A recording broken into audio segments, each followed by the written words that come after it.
Hey, welcome everyone. So good to see everybody. Today we are diving into the convergence of generative AI and genome editing, centered around CRISPR GPT. And it's a system that was detailed in a recent, semi-recent Nature paper. And basically, it integrates the large language model capability with CRISPR-Cas platforms or genome database platforms.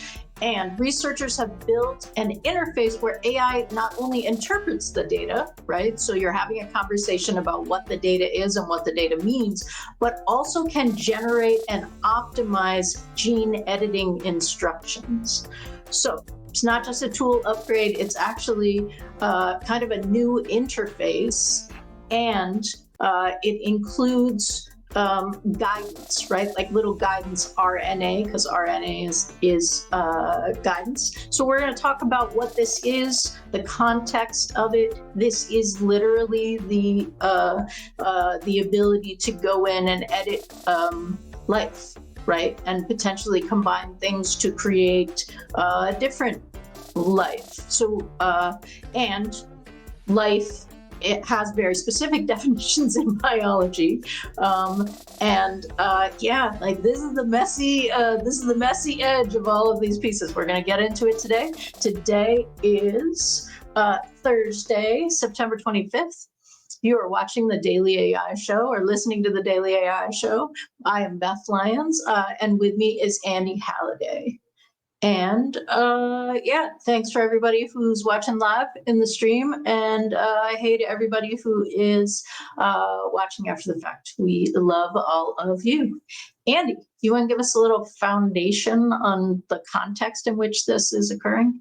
Yeah, I think most of us have heard of CRISPR, but we may not really understand how it works. So let me talk about that first.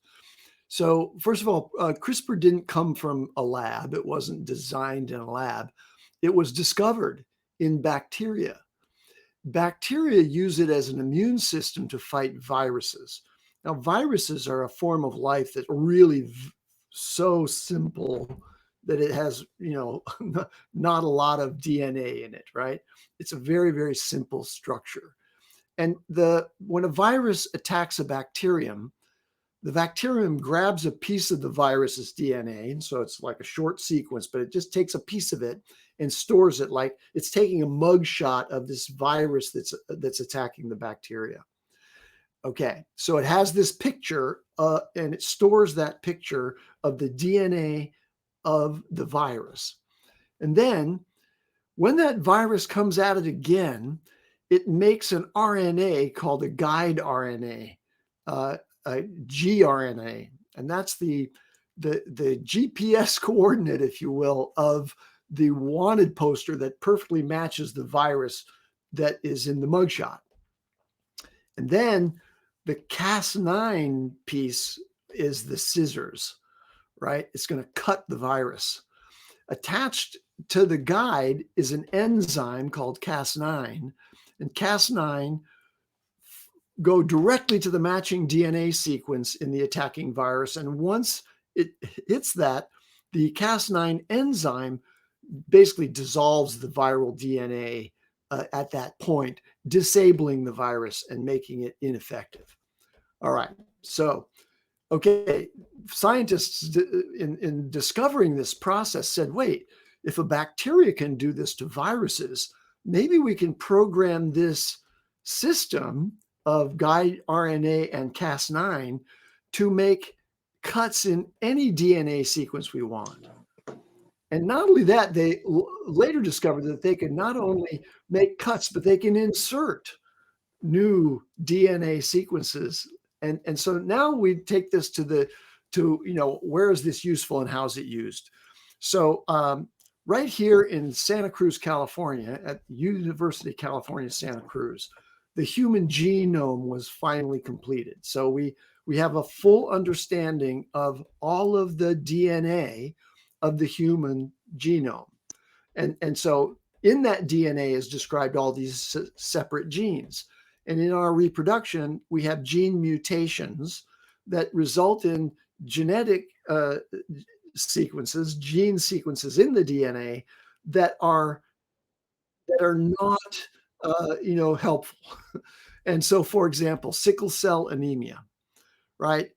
Somehow a mutation happened in bone marrow cells that causes sickle cell disease in people who inherit that disease. Well, CRISPR is like a molecular search and replace tool for DNA. And today, that process is done really painstakingly by people who have learned how to use CRISPR and the Cas9 scissors, and they can go in and experimentally insert the corrected DNA into cells in a way that then would reproduce internally and eliminate over time the sickle cell anemia producing bone marrow cells, for example. And there are a host of other diseases that is applied to, mostly genetic diseases, obviously, because what we're changing here is something in the gene sequence that is causing a disease that you inherit. But there's also the potential ultimately for this kind of approach to be used to engineer a change to your immune cells that makes them really good at chasing down cancer cells, for example. Right. And that's one of the, sort of the cutting edge ways of doing that. And there's also many other ways that this can be done, not to human genome, but to plant genomes to increase their disease resistance and so on. So that's how important CRISPR is. Now imagine pairing that tool set. That's a tool that can be called by the LLM, right? So now we have an LLM that is it's something that the scientists can now talk to. Hey, it's my prompt is let's take a look at potatoes and the gene sequence in them that is causing blight in potatoes. And now give me a plan and the specifications for the CRISPR guide RNA and the Cas9 and how I put it into practice with potatoes.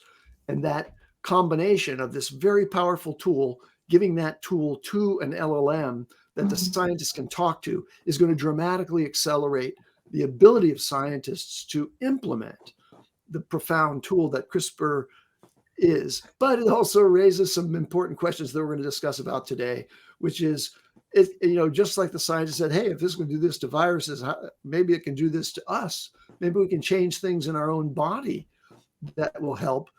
Well, an LLM unaligned with human interest could also create genetic variations and implement tools that could be really disastrous for the human race. And so we have the potential for really great harm also in this tool. So now the question is, how do we control that?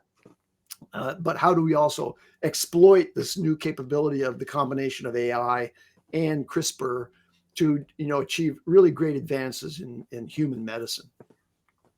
Absolutely. And Carl has joined us. Welcome, Carl. One of the ways that we may have been not super recently, but during the during the height of the COVID pandemic, there was a lot of talk about mRNA technology, right? And mRNA technology allowed the vaccine to get in quicker, to do something. There was an advance that made the vaccine. Basically, it addressed the engine inside our bodies that generates proteins. And so it could generate the spike protein that matched the COVID or the SARS-CoV-2 virus. And by doing that, it developed immune response inside the body to spike protein specifically, which is essential for the SARS-CoV-2 virus to penetrate our cells. Right. And in the context of CRISPR, it can encode the guide RNA, the director guidance RNA that direct the CRISPR's Cas enzymes, so that it can precisely target and edit genes. This is really interesting and fascinating. And yes, we always need to be aware. It's more true in some ways in this context than other contexts, but things that have the ability to edit something for a good result, by definition, have the ability to edit something for a bad result, because actually what it is the ability to edit something and cause a change. And so we always need to be paying attention or aware, right? Understanding what is possible. Carl, what's your take on all of this? I'm thinking when we get I think like we're kind of near or maybe starting in AI helping with inventions, right? Like the bits and pieces of that. I'm curious to know, we all know how, there's so many intricacies of large language models, the intricacies of video, audio, agents, all these little tiny things that we're starting to learn. I'm very, very curious about when AI starts getting into that invention mode, what are those intricacies? What are the things that, like, is there going to be a way to prompt it to do certain things? Are there going to be, what are the tools and features that researchers need to get? Like, will that be required? Will everyday people be able to do this ourselves? And like the eventuality would be, just like coding, where people who've never coded before are starting to see how they can build things. Are we saying people who haven't, don't have the background, the education, the experience of researching, could they start? Like, what does that look like? It is open source. That's kind of well, yeah, but like but I mean, like, when it becomes more and when people who wouldn't have gone to open source actually be able to use and create, right? Vibe genome editing, is that where you're going with this? Let's vibe edit the genome. Yeah, let's recreate, undo mRNA. And I'm like, no, like, that'd be crazy, right? Like, that's kind of like, what are we giving ourselves now the ability to do? Anybody can do. Is it that capability? And like, this is where I think too, it's like, okay, it's important, like, who gets this, who doesn't? Because it's like, I wouldn't know, like, that's not my background. So I would feel very, very uncomfortable putting something like that together. Although I would say, well, like, I started coding 2010, but like, let's say before that, I would be very uncomfortable in I don't know, whatever environment, and in even like simple HTML, I wouldn't understand what that looks like. Mm-hmm. So what would I know about creating that? But fast forward, let's say in 5 years, 6 years, what does that look like for anybody who's like, hey, I need to invent or create this new thing? I don't know what that would be, but then, like, is it as easy as, is there going to be a lovable for genome seq? I don't know. What would that look like? A level for genome sequencing, and the AI will guide you through the entire process just with natural language or with Neuralink, thinking about it. Yeah, I think sort of academic discovery could be, democratized and made available through, the data being open source and the tools being open source, but the actual implementation into living things is a whole different layer, right? So putting a genetically modified crop into the field is not something you can do in your backyard. That you're not going to be able to change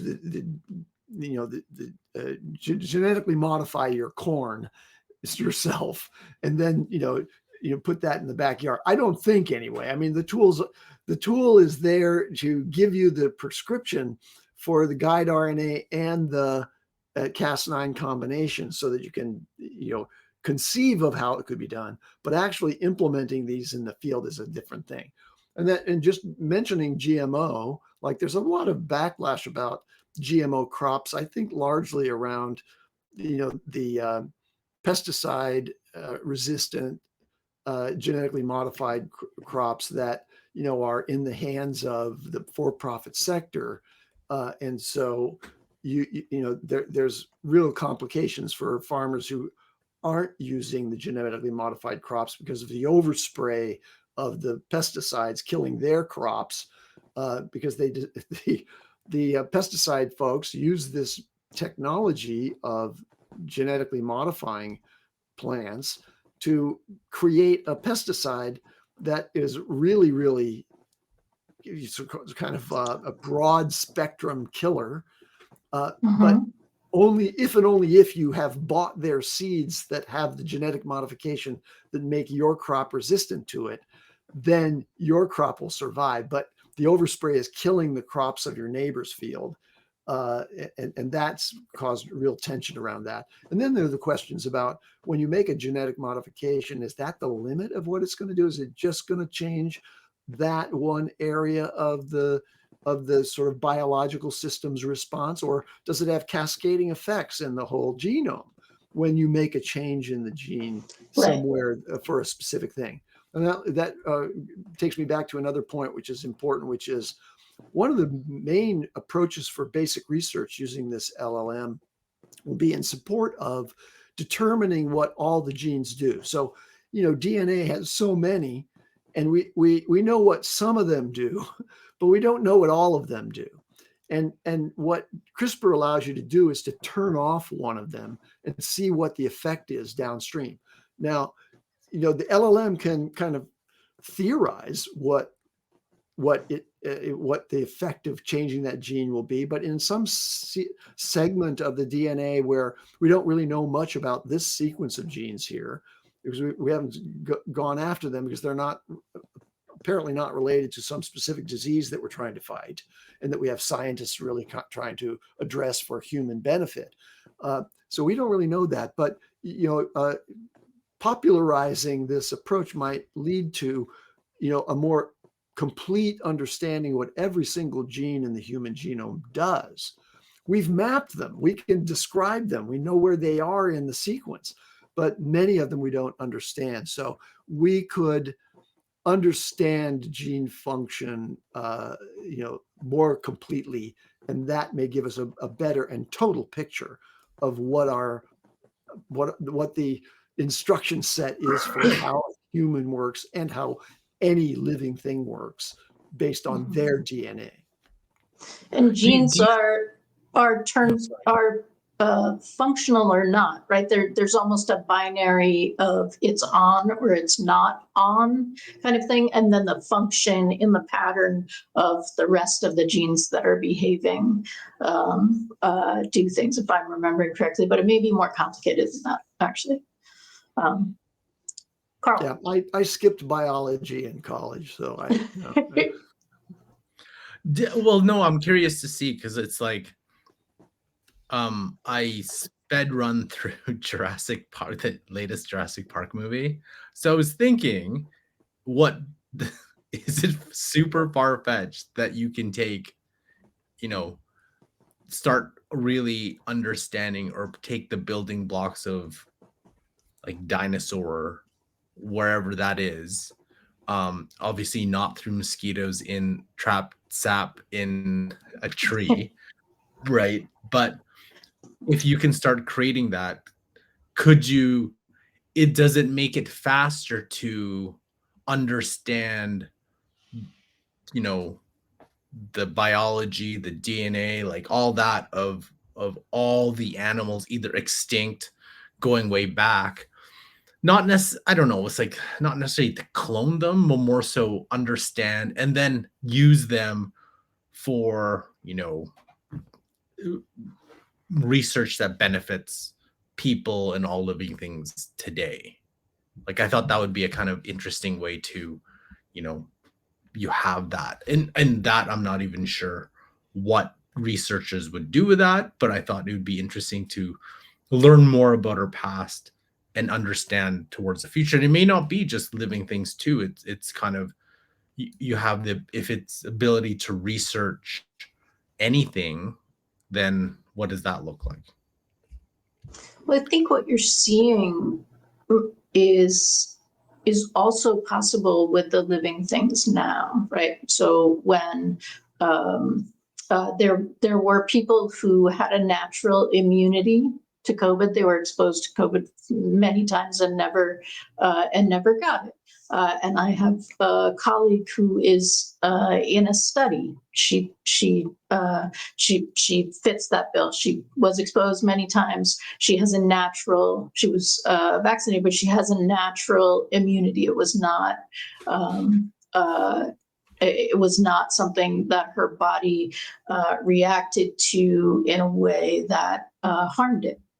So and there tend to be those kinds of people with, like, if you look at a really large population and everybody's exposed to something, you have some bodies who are handling it better than other bodies, right? Now, what this allows, I believe, is, like Andy said, the ability to kind of take the genome picture and analyze them, right? Like, okay, so these 3 people had better reactions than these 100 people. What is the difference between their things? And then what can we do with that? But yes, there is also inherent in all of these is the unintended consequence. And do we want to FAFO biology, right? I mean, that seems like that seems something that we want to be deliberative and careful with. And because this is AI, it's by also kind of definition that it's going faster than general deliberative kind of things, because one of the places where one of the traditional ways that those things get figured out is you publish your study, your research, with the recipe that someone can go and replicate your research. And there's a whole process in that. Peer-reviewed study, journal publication, getting the funding to do the other comparable study, right? Like that kind of stuff is not an AI timeline. Yeah, the speed with which this is happening exceeds the ability of our regulatory bodies to understand and govern it. And the problem with these advanced technologies is they have dual use. They can be used for the good of humanity, or they can be used for bioweapons. So, for example, if gene change instructions can be used for therapies, they can also be used for, pathogens, like creating pathogens that are like really quite lethal and can be easily spread. And there's, bad actors out there who might take advantage of that to create more advanced bioweapons. And I'd be very surprised if there aren't already laboratories in the major state actors that are working on advanced bioweapons, and then probably trying to be considerate of, not having the blowback affect their population. But you can imagine a scenario, I gotta let my imagination run wild here. You can imagine a scenario where one nation creates a bioweapon, vaccinates their entire population against it, or uses CRISPR gene editing to give them immunity to that particular bioweapon, and then says, okay, we don't have nukes, but we've got this little canister here which we can release, and that will affect your entire population, but not ours. So, don't mess with us. Mm-hmm. That type of thing. Yeah. So that's the scary part of it. AI advances our abilities as humans to conceive and deliver, but it also gives, more power also to those people who would use those for harm rather than good. I want to go back to what, Carl, you said earlier about invention, because I think that this is in line with where an LLM might be able to conceive of something that isn't in the human genome, not just a modification to the human genome, but a change at a higher order of modification. And let me kind of elaborate on what I'm thinking there. So, what we are as humans is kind of an accident of genetic history. Just the conditions give rise through natural selection to all of these systems and populations. Like today, we have populations of humans that have an average lifespan, let's say, of 75 years. But that's not inherent. That duration of a lifespan is not inherent in life itself. That's just the accident of the nature of humans and how they evolved on the planet. And we could discover over time that there are genes that control the senescence of cells, that create the conditions in which aging and ultimately decline and death occur, that aren't necessary, but they were beneficial for overall human populations because of our ability to reproduce. And you can reproduce after, let's say, 15 years of growth as a human, but you don't have to live and be a burden to the society or your tribe to the ripe age of 150, right? Because we've got replacements for you already. Yet when you were 15, you started the new one that's going to be capable of reproducing at 15. So there's a cycle time to populations of living things. And some things are very long lived. I have trees, just behind my property here that are probably several hundred years old, and they're thriving. They're doing really well. So there's no inherent need for death, even though we think of life and death as a necessary cycle. And then if we could find genetic modifications, invent them, that change dramatically the nature of human so that it is much longer lived. Think about the enormous societal and economic consequences of that, especially when we're leaning into an age in the near future of a high degree of human-inspired intelligence, automated and mechanical. So it's in devices. It's not necessarily living in biological wetware. And there you have this, issue that we're wrestling with at the moment, which is, hey, what are we all going to do as productive work and for our sustenance? How are we going to get paid? Where's the money, baby?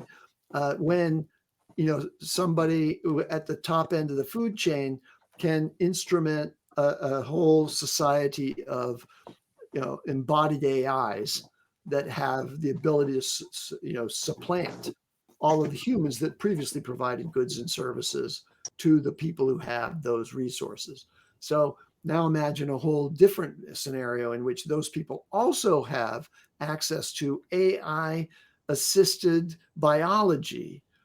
And this gets to Max Tegmark's Life 3.0, where you can change not only your software, but your hardware, and create a new model of your body. But you can imagine that's going to be restricted to a very small number of people, both by the weight of the economic burdens that would happen if it were widely available, and also because of the desire of the people who have control over those processes to retain their power, and so on. So anyway, we're going way down a different tangent there, but I believe that we are on the cusp of an AI inventing new things. And let's just go rewind back to, let's just say, new proteins.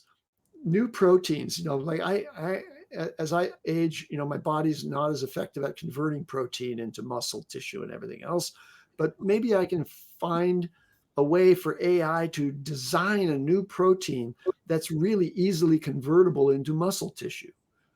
And that would be really beneficial. I could, eventually take just a couple pills a day. That's all it would take, to have that new kind of protein really make a difference in my body. So those are things that I think are, very, very exciting and at the same time terrifying, because everything, as we started on this particular thread, everything's happening so fast with AI that it's hard to even conceive of what the downstream and unintended consequences are, to, use your term. Right. And as Carl was talking about, there's a certain level of knowledge that you would want to have when you get into this and able to actually do things with it. And that is a system. Acquiring that level of knowledge has been used as kind of a gate, right? Like you couldn't do things until you'd already jumped, through the hoops that got you to the place where you could use it. Now, if you don't have to jump through the hoops, you have your AI knowledge tutor that you can engage with, and you can have those conversations. It does mean that lots more people can do it. And it does mean that a lot more people can do it, right? Like it's both. Yeah. One of the things that I was thinking while Carl was talking also was the adaptability. So humans are one of the reasons that the rising temperatures is significant to human life is because human life is temperature sensitive, right? We have like a relatively small window, particularly as it goes to heat, because we cool ourselves by sweating is one of the ways. And so there's the wet bulb, BULB, wet bulb effect, where you're now in an environment where you're hot enough that doesn't cool you off, right? So you can't sweat and get cooler. And we're just on the edge of those, we meaning all of humanity in various places in the world that are already very hot. But I can imagine a place where this could be part of human survival. What are the animals, right? What are the animals' DNA? We don't even have to go as far back as the dinosaurs. Who else is handling this kind of thing better? And is that something that is an intervention that we could create for humanity, or a supplement, as Andy was saying, for humanity, those kinds of things? I have a better idea. Let's reduce carbon output. I don't want to have to change into a lizard, okay? Maybe you're still Andy, you just have lizard skin. Oh. Somebody did accuse me of being scaly before. And this is a great example of why you shouldn't necessarily give the technology to anyone who wants it, because we don't want Andy with lizard skin. There's also, so we've talked about using AI to help create circumstances where the genome can be edited. Cisco a little while back said that they thought that it was going to go fairly slowly because of the reaction to cell-cultivated meat, right? Judging from the cell-cultivated meat arguments and uproars in certain states, I can see this being an even bigger issue, not forgetting mRNA vaccines. It will go slowly. It reminds me of the movie Gattaca.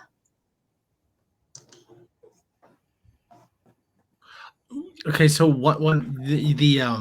the thing on X has been really funny. It's like if you are living within the next 10 years, the I don't know if it's a joke or it's sort of like you will exponentially live longer because of the advancements that's going to happen within these next 10 years, which I don't know if it's true or not, but like what we're talking about today is kind of in that realm. So I that's interesting. That's very interesting. Although it's a little like spending the money before you have it, right? There's an America's expectation. I'm just joking. America's different. Yeah.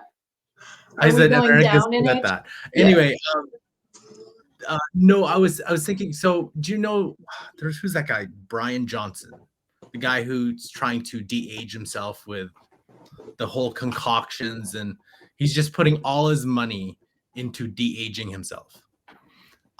They're like he's in his own hyperbolic chamber, all this type of therapy, all the drugs, the type of food he eats, and he's like testing himself. He has the, I don't know, mitochondria, I don't know what kind of genes that are the equivalent of an 18-year-old or whatever he says. So that's today, but I'm thinking like with all these different techniques and the, whether it's just pure nutrition, pure whatever, just in general, I think people will live much longer, and I think also healthier. Because do you remember, and I think like even just with more knowledge, right? Now, I don't know this is true, but like there's more and more studies and just normal people behavior. It's like, I remember like in college, what everybody did was, oh, go out, party, blackout drunk every weekend, whatever that was. The thing is, though, there's more and more people that don't do that or just abstain completely. And I don't know what the amounts are. Now, there's been like levels where they're saying, oh, Gen Z versus millennials in terms of alcohol consumption is significantly low. But it's like, well, a lot of Gen Z hasn't, they're not 21 yet or they aren't 18 yet. So you have to wait. But like, if those levels hold true, then even that consumption, the consumption of like vices, does that significantly decrease, which ideally also increases, and with more people having more information, they're being way more healthier than they are today. I don't know what that translates into, like, health levels in the United States and in Canada and around the world, but I would assume with more knowledge and augmented by AI, where for the longest time, you can't afford yourself a personal trainer. You can't afford yourself like someone to keep you accountable to being healthy. Well, now you do, right? For the most part, for free, wherever you get it. So it's interesting because if we are looking at how our biology evolved, our life today, right, isn't what we evolved to do for the most part. And I mean sort of developed countries' lives today in some ways, and the innovations that we've created mean that we walk less, right? That we have more access to food at all times of the year. In fact, going back to Cisco's comment, the ability to engineer and create meat, which as we were developing our genome, as our bodies developed to do the things that they can do, the people who could get the meat lived longer than the people who couldn't get the meat, right? Or the people who knew how to gather and those sorts of things. It is, I think, one of the challenges that we are having in like modern society now, and have like it's been one of the challenges that innovation has humans engaged in dangerous activities, right? So, being able to manufacture cloth, the actual use of like a hand loom was very energy intensive. And probably repetitive stress, but they didn't talk about it then, right? Like there's those kinds of things. Then a mechanical loom happened, and operating the mechanical loom was a dangerous activity.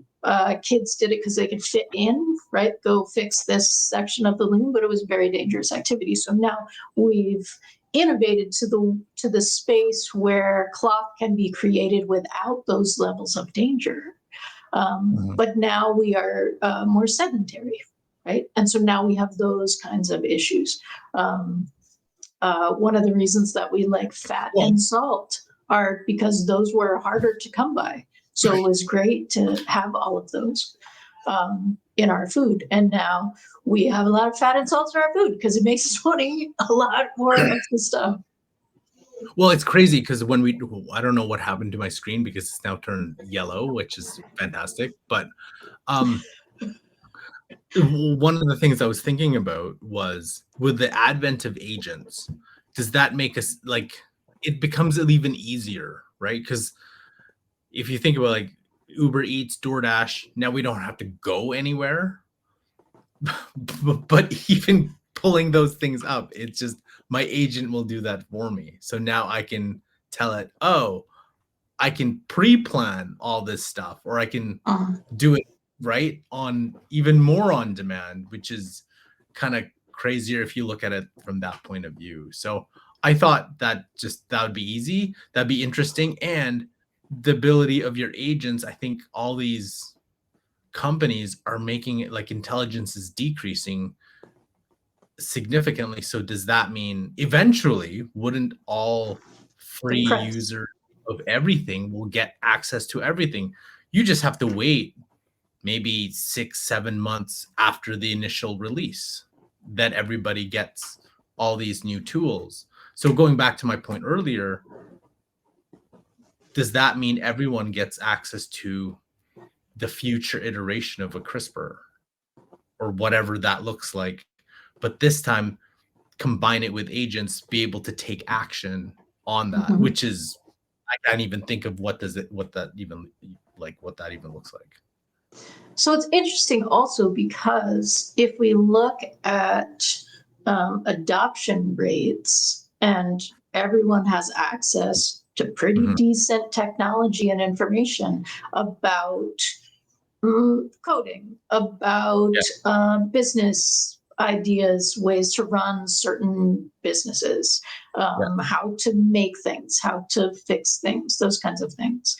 And that availability hasn't turned into knowledge or productivity of using it. Like there's more to it. It's not just that you have access and the access is free.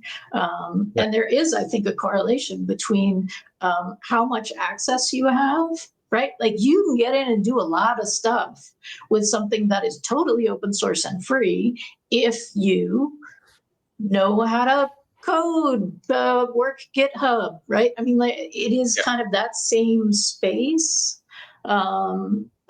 If you have a special expertise, you're going to be able to do a lot of things with the models that are coming down in price. If you don't, you're probably going to spend a fair amount of time building something up. And also, I think the vibe coding world, or what has happened with code, is the framework that we can use to look at this as well. There are a lot of people who can code fairly simple things, and if it's just for your own use, right? It's a fine thing. Yay, you coded transcription technology for yourself. That's very nice. Like your family speaks 3 languages, and therefore when you write something, you always have to translate it to the other 2 languages, right? Like that kind of personalized app could work. But now, one thing that I was thinking about too is, what if you know ancestry.com, right? You want to trace back your lineage, or all the people that were involved in eventually how you came about. It'd be very interesting. What are the potential uses going back in that, right? And what does that kind of look like? Again, not trying to clone your grandfather or grandmother. What is that? Not that, but it's sort of trace it. This would be kind of neat because you'd trace back your lineage, then you'd use your lineage from both your parents to see, hey, what are their medical conditions? What have they passed on to me? And essentially just supercharging what people are doing now.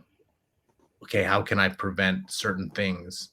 Or, right? Because I feel like the more people have access to that, the the more healthier they'd even be. Because it's like, well, I have a propensity for this, or I have elevated risk for whatever that is, and those things are caused by this.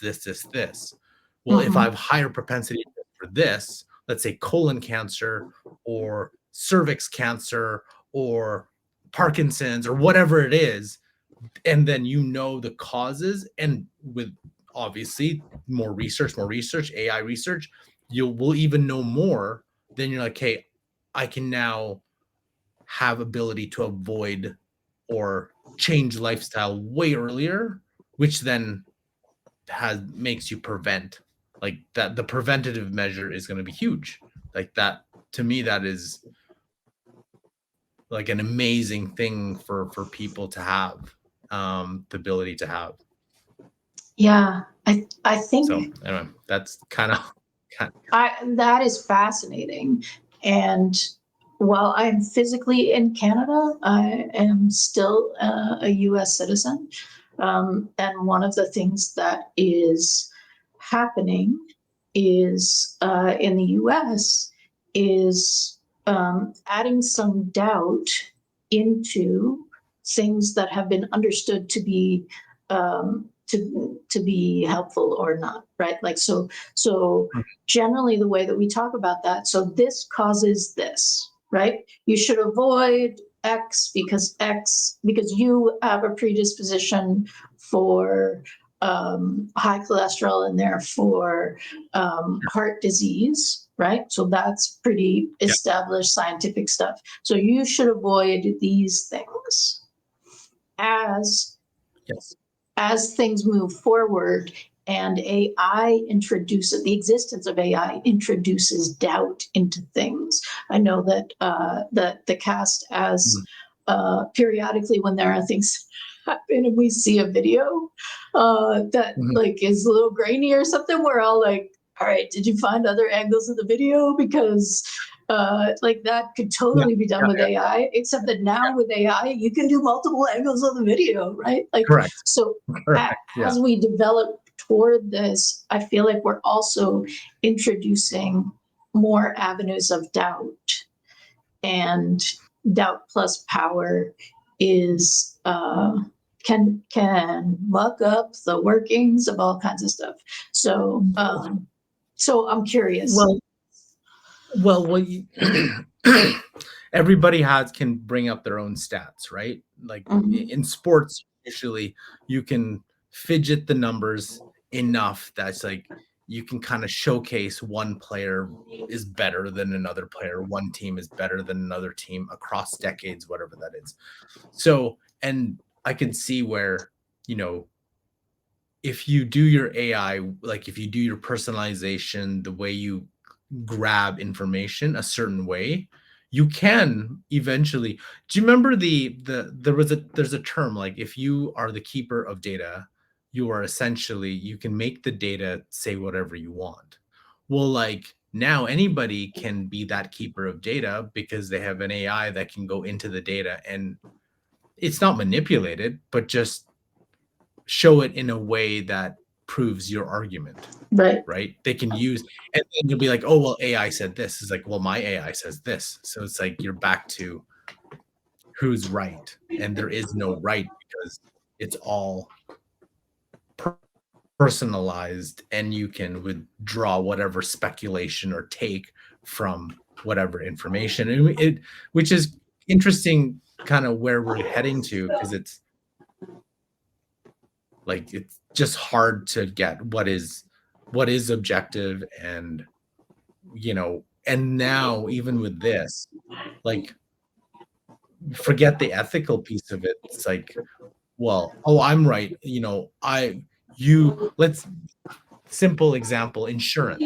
It's like, oh, we won't cover you because our AI look back in your history and you're predisposed to this and blah whatever.